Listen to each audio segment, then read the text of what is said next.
Aloha guys, this is Cliff, Curry Custom Cutlery. Today is Friday and Happy New Year to everybody.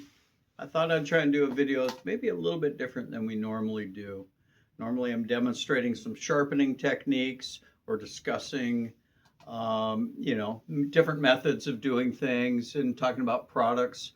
And today I wanted to actually take a moment to break it down a little bit slower and to talk to you guys about how to start a sharpening business and what tools and in what order I would recommend. And normally you don't hear me recommending products a lot. I mean, I do use tools, but the underlying principle for myself is to keep it simple and to keep the machines affordable, but they need to be good quality enough, commercial grade quality, so that we can run, a lot of work through them, a higher volume. And I guess we should start probably with discussions about the 1x18 and some of the smaller Ken Onion work sharp machines. They are prone to having their motors burn out. They also, first off, they'll work and people are actually using them to create a sharpening business, but they are not a commercial grade or heavy duty equipment. Basically, what you have in electronic terms is called MTBF, mean time between failures. And that's if you were to put 10 of these little machines side by side and run them, how long would it be before they started to break down, the time between failure? And they are not designed to run for thousands of hours. They're not designed to run under heavy load. They can't run Scotch-Brite belts. There's not enough clearance, and the small idler wheel is not big enough to allow it to do so.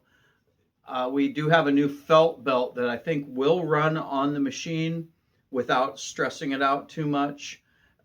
Overall, it's what I would call a light-duty machine that is perfectly functional for doing basic edge sharpening, edge trailing, and it will do that kind of work at an appropriate speed with a good quality abrasive. So you can get the job done clearly. There's hundreds, dozens, if not hundreds of people that use the machines as part of their workflow process. So I'm not going to knock them too hard. It wouldn't be my item of choice for the price that they cost. For a couple of $100 for that same price, you could get a 1x30 like the Rikon variable speed. And people ask, well, do you need the variable speed?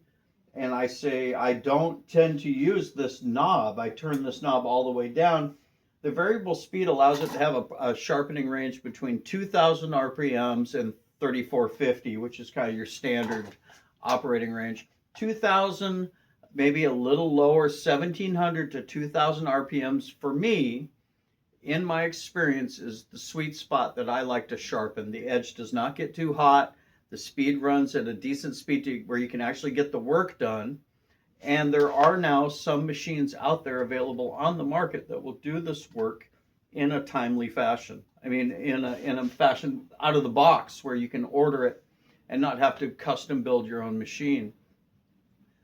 The advantages of a custom built machine where you take the drive wheels that we have and you take your own motor and you bolt them onto the frame are then you have digital speed control. You can bring it down as low as about 400. You can go up to 4,000 if you wanted to. You have full range of speed control. They have absolutely massive high torque. They twist and they're unstoppable for the torque. And then they're also reversible. So you get precise control, reversible functionality, and you have to build it yourself. There is still no real machine on the market except for that transitions into the next 1x30 machine that's out there, which is the Tukler or the Vivor, and what are basically these small open frame concept sharpening machines. Again, we're still just talking in the 1x30 range. My issue with those is that they are expensive. They're about twice as much as anything else. For knife sharpening, really I'm just focused on putting the edge of the knife up against the belt. So that whole open frame concept really doesn't work for me. I don't need that. I could sharpen on an open frame machine. You could sharpen on the top, on the sides. You could go, they do have speed control and they do have reverse. So that is because they're running DC sewing machine motors. And they have high torque. But they also have no enclosed frame, so they have no dust. They have no dust extraction capability. And so when you use one of those machines, the dust just goes everywhere with them. So that would be my biggest drawback to that machine is they're more expensive, and they don't allow for dust extraction. Also, I just don't think there's really a need for all these choices. If you wanted to go horizontal, you could lay a machine like this down with a box frame and you could go horizontal. If you want to go vertical, you're vertical. If you want to go at an angle, just angle it back. And you don't need to have that fancy frame. They do look very nice and they're usually typically pretty well built. I do know that some of the motors have burned out on a few of those as well. And then you're kind of stuck. Then you have to take apart your new machine, replace the DC motor, and try to, get it back to working since you've invested in this frame. And that kind of goes against my core philosophy, where if you get something that's pre-built and it's of decent quality, they'll run for years and years and for a couple $100. And if they do break, you're not having to have to reinvest time and effort to rebuild it because you've already invested so much into it. I actually have an additional 2x42 buck tool here and another 2x40 buck tool there that I bought when I bought this one because I had plans to do 3 side by side. It turns out that I just didn't need them and they don't seem to break down. I know one guy that's had a problem with his, but we're not quite sure what caused the motor or his failure point. But I've run this thing for hundreds of hours and it just continues to run. So there's a little sidetrack into the whole world of 1x30s. The focus of this video is supposed to be what would I choose as an upgrade path if I was starting out, which machines would I go with and which ones would I get next and so forth. So the focus of this video is supposed to be based off the question that I've been asked is what would my purchasing choices be from start to finish if I was building a business, and how would I go about doing it? And there's a lot of choices out there. Again, my philosophy is to keep it kind of simple and streamlined. Another reason to keep it simple and to instead of having multiple machines that are of different makes and models is that your muscle memory will get confused. If you have one machine going up, one machine going down, edge leading, edge trailing, one's up here, one's down here. Every one of those variables adds to muscle uncertainty, if you wanted to call it something. And so I really, even having these different machines here, I really like my machines to be same. I think this new machine, the Buck Tool 130 slow speed, is probably the tool of choice I would get if I was starting out. And I haven't even upgraded this side. We haven't even talked about flipping it on its back, edge leading, edge trailing. It's just a cute little unit. It's very solidly built. It's got good tracking. It's got great belt tension release. And it runs right in that Goldilocks sweet spot. It is not the most powerful unit. I would even say it's a little bit noisier than the Rikon. I think the Rikon's motor is a little bigger, but for just sharpening the edge of a knife, either one of these units would work just fine. This one runs about $130. These were running just over $200. And again, I don't use the variable speed, so I don't really think it's a deciding factor. They've actually put this in the sweet spot, and it's a perfect little form factor. I like to go edge leading with the angle guide. You could lay it on its back and go edge trailing, and it would actually work very well with that because of the way this is sticking up higher. It's actually a very well thought out little kit, and that would be a perfect little sharpening station.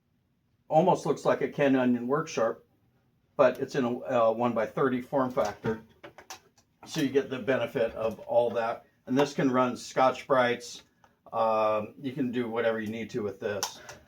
So if I was starting out, I would get one machine and I would sharpen 20 knives. And I would have those 20 knives pay for my next machine. And I would do that twice. I would get 3 1x30s. 1, 2, 3. The first one would be a Cubitron P120. The second one would be a Trizac A30. And the third one would be my leather or my felt stropping step. And I would, as simple as that. Then I have a workflow that is very easy. That was from just sharpening 40 knives or so. And hopefully that makes sense. This is a progression. I've tried to have the machines themselves pay for themselves as they go. The second thing I would purchase would probably be, it's a toss-up between the two, but I would definitely consider getting the 2-inch wide machine. My first 2-inch wide machine really changed my life, especially if you've been sharpening on smaller machines or 1-inch machines, 1x42, 1x30, it doesn't matter. If you get a 2-inch machine and the learning curve, take the time to learn how to thin and use the convex, and you can use the off the platen for the convexing. You can add your Scotch-Brite wheel over here. Now you've got a satin polishing station, so I can do the thinning, the convexing, and the satin polishing all in one machine for $200. This will absolutely up your game. You can start to practice some of the more advanced techniques of thinning knives. Practice, practice, practice. I'm still practicing this every day. You don't see me doing a lot of things I don't consider myself pretty good at, and there's a reason why. It's because I don't want to demonstrate things in a halfway fashion. As I'm learning, I try to show things that I've definitely found that I think I've got something to share that's worth sharing. And so thinning is its own game, and we'll talk about thinning later. So 2x42, great second choice. You get your 3 machines, you got a business, you're up and running, you know how to sharpen, you've sharpened at least 100 to 200 knives. You can sharpen edge leading, edge trailing, you can do different types of sharpening. Then you get a bigger machine, you can handle machetes, you can handle garden tools, you can handle things like that. And then the final tool I would get would probably be a wide spindle, which is going to be this one over here. I'll move you over here so you can see it. And this one also is a budget unit. This is the Power Tech with a TEC on the end. The advantages of this are it's a wide spindle, and that allows enough room for when I'm sharpening a knife here, I'm not bumping into it over here. The problem you'll see with some of the smaller machines, I will get to this, the little buck tool, but if I'm sharpening a knife here, my hand is almost hitting this wheel here. And so you end up with things that are spinning and you're bumping into them, and that's something you never want to do. So with these, the wide spindle, for safety, there should be a blocking shield right in here in the front, because I have no need for my knife to ever hit the front of this wheel and come kick back towards me. If I was a blocking shield here, which is as easy as putting a board right here, allowing access to the switch. I have flipped the motor around, but that is simply, and then this station is probably one of my favorite stations. That's the 600 grit deburring wheel, satin polishing, and then the felt wheel. And that's for the final stropping, burr removal, and for high polish. Now, having said and done all that, I've got my 3-station basic sharpening process. I've got a heavy duty machine. I've got a buffer and a polisher over there for deburring. The last thing I would get would then be a buck tool, one of these little small slow speed bench grinders, and then I would add in my 1/2-inch wheel and my 1-inch wheel for serrations. I find I don't use the 1/4 inch as much as you think you would, because the serrations are, the wheel is twice as big as the serration you're putting in, because the serrations are not as deep as they are wide, is the short answer. And then a steak knife serration wheel is also useful if you're doing hundreds of steak knives, There's other ways you can do them if you're doing just a few, but this would be my next one. And then you can do the 1/2 inch, the 1 inch, and you can use that with the deburr down there. And that is literally it, you guys. I do all types of equipment all day, every day, and I do a basic sharpening process 1, 2, 3. If I want to put a polished edge on it, I come up to here. If I go edge leading and I leave a bitey edge, I stay down here. If I put in serrations, I go from here to deburr to polish, and you've seen many times that's a push cut. If I'm doing a machete, I come from the machete to a satin deburr, to the final deburr, to the polish step. And between those basic equipment, 1, 2, 3, 4, 5, and 6, in that order, 1 by 30, 1 by 30, 1 by 30, 2 by 42, buffer polishing bench grinder, wide spindle, and then the last thing I would get would be the steak knife serration. Those items allow me to run my entire business.